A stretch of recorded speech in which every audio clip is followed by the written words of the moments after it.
Hi students, welcome to day 2 Commerce Revision Plan. I hope you would have studied day 1 questions.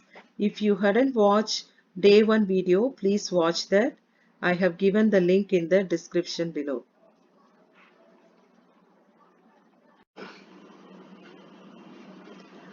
Come, let us see day 2 questions. It is the continuation of lesson 1, very short answers. State the meaning of authority. Authority means the right of superior to give order to his subordinates, and in another way you can write and instruction to his subordinates to get things done. And responsibility means it is a duty or obligations assigned to a person at the time of delegation of authority. You can even write only the meaning of authority, but I used to insist my students to write for all the very short answers 2 points. So I have given this point also. Now next question is, what do you mean by span of management?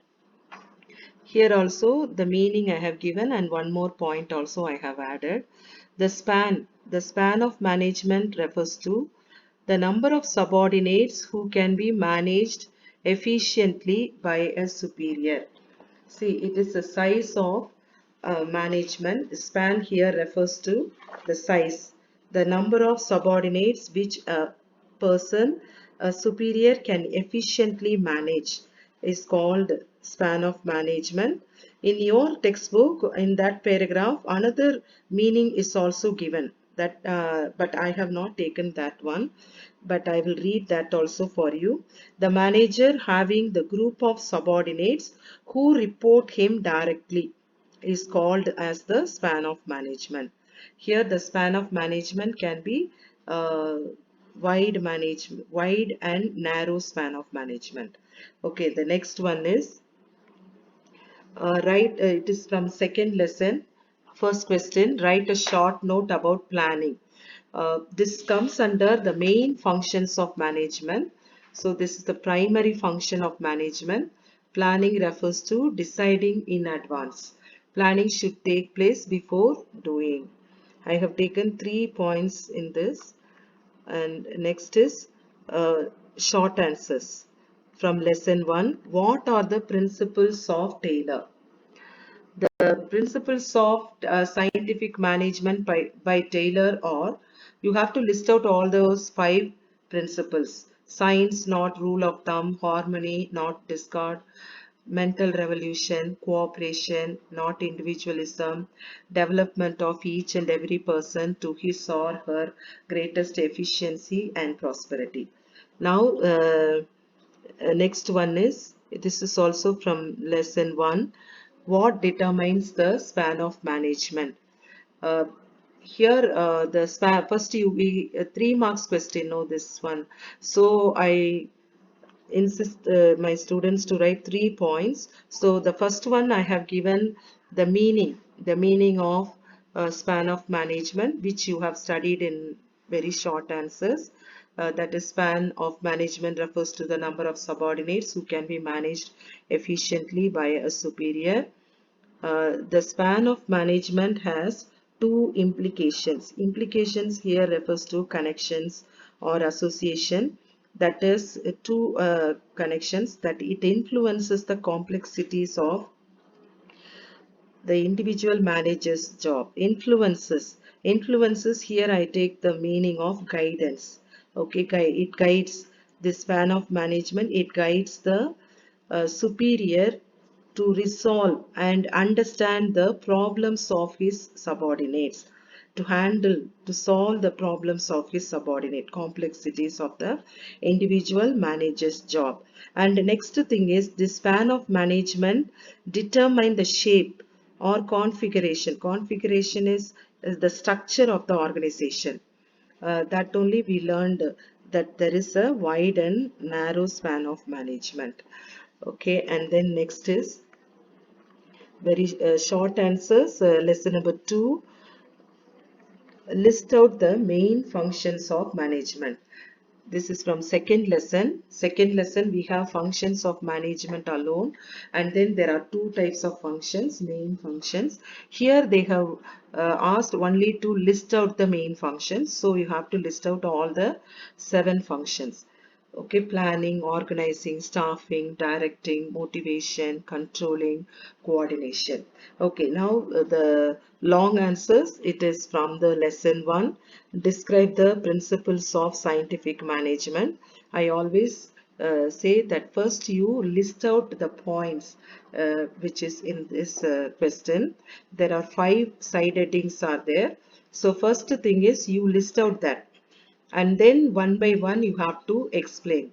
In this question, when you refer the textbook uh, for science not rule of thumb, that alone you have a 3 paragraphs explanation.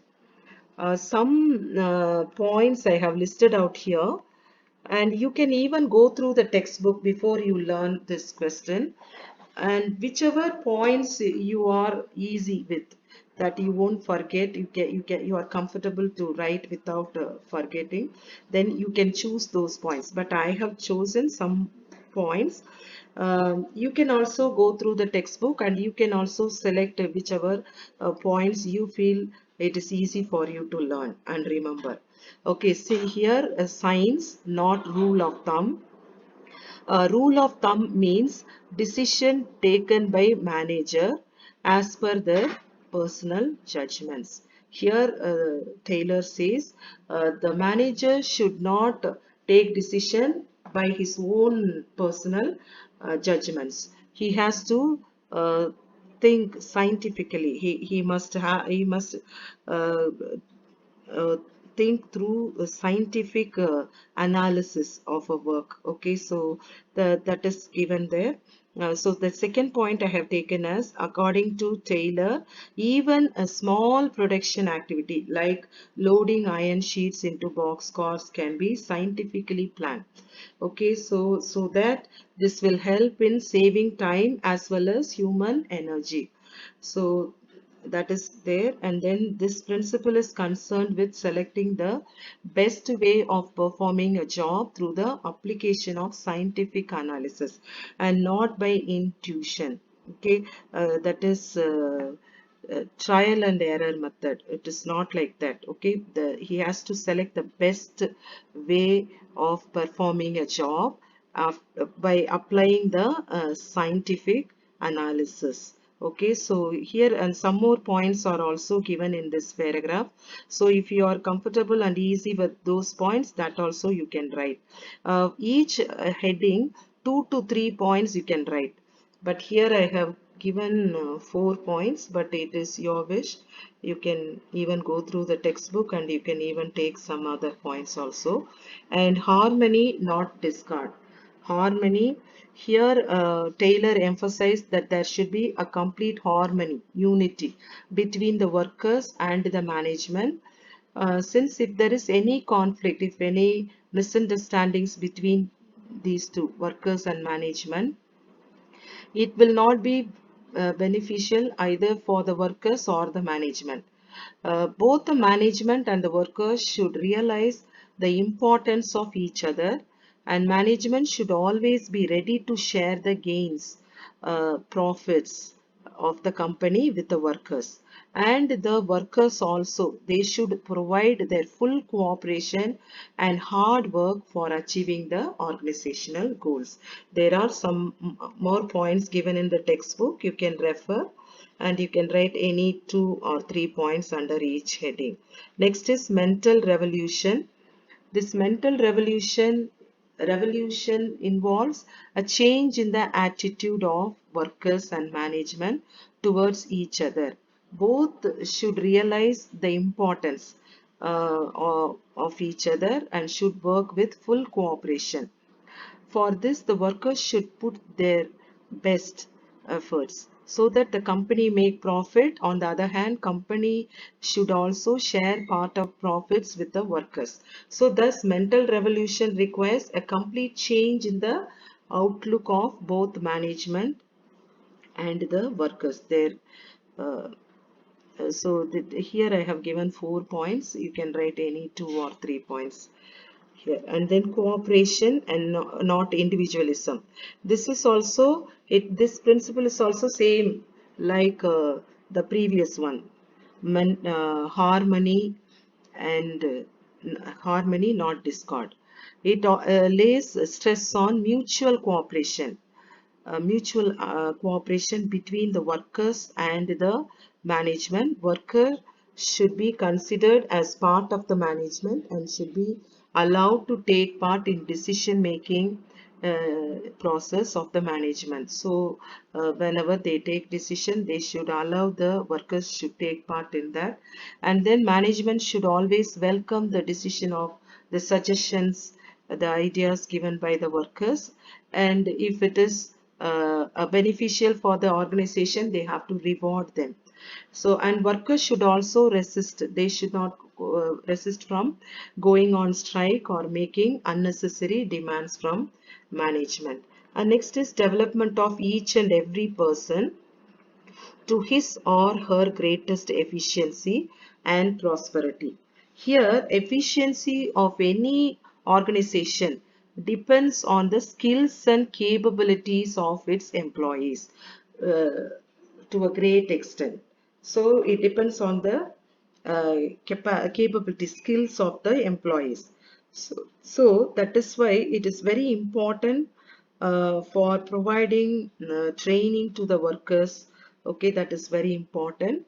To attain efficiency, steps should be taken right from the process. So in order to have an efficient and capable, skilled persons, employees in our organization, right from the selection of employees, it should start.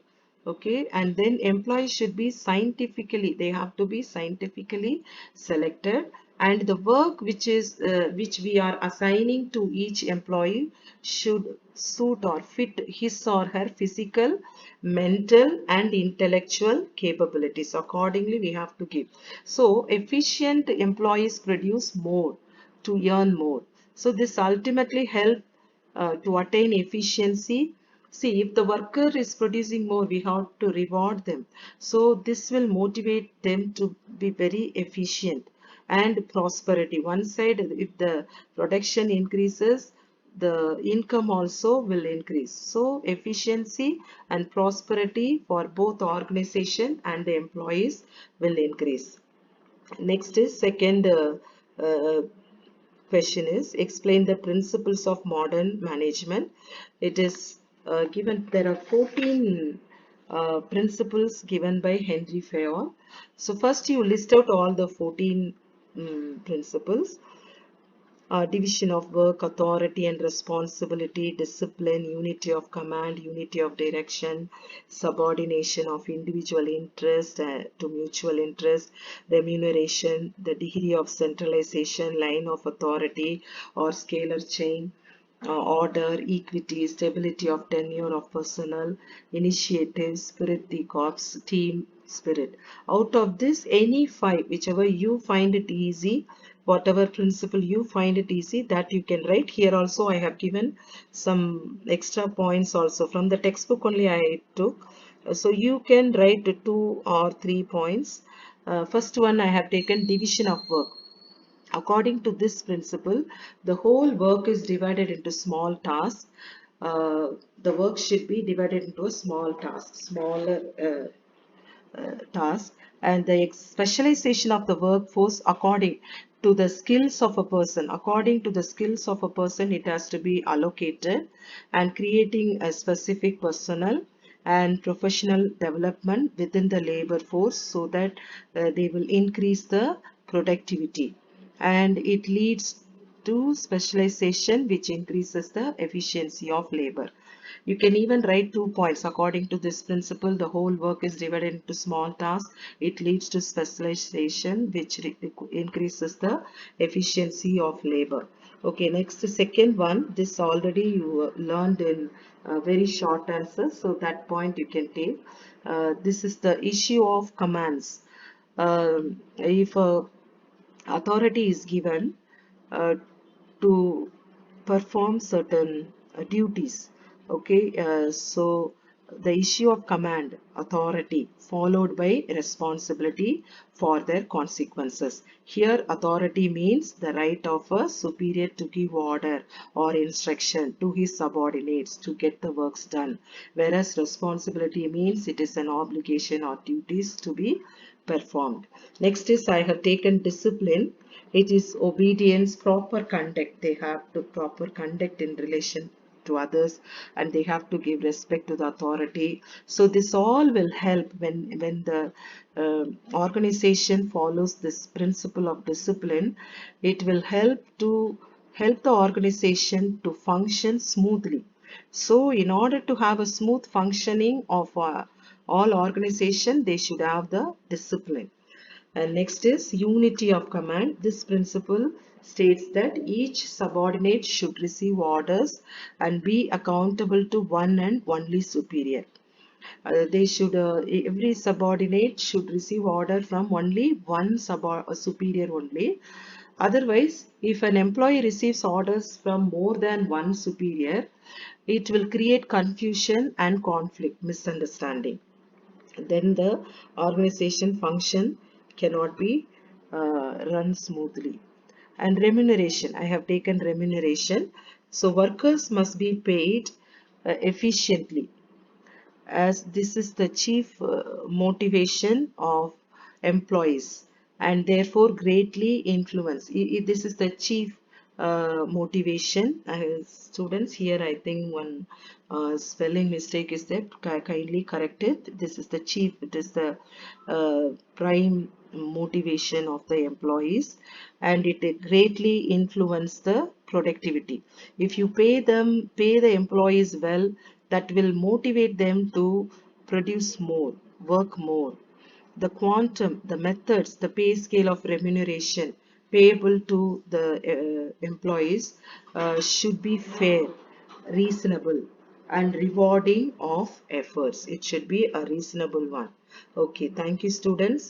So today's 8 questions I have explained. So you please kindly go through this, and then I will put the link in the description below so that you can refer this notes. Thank you very much. If you like this video, please like and subscribe. Thank you for watching.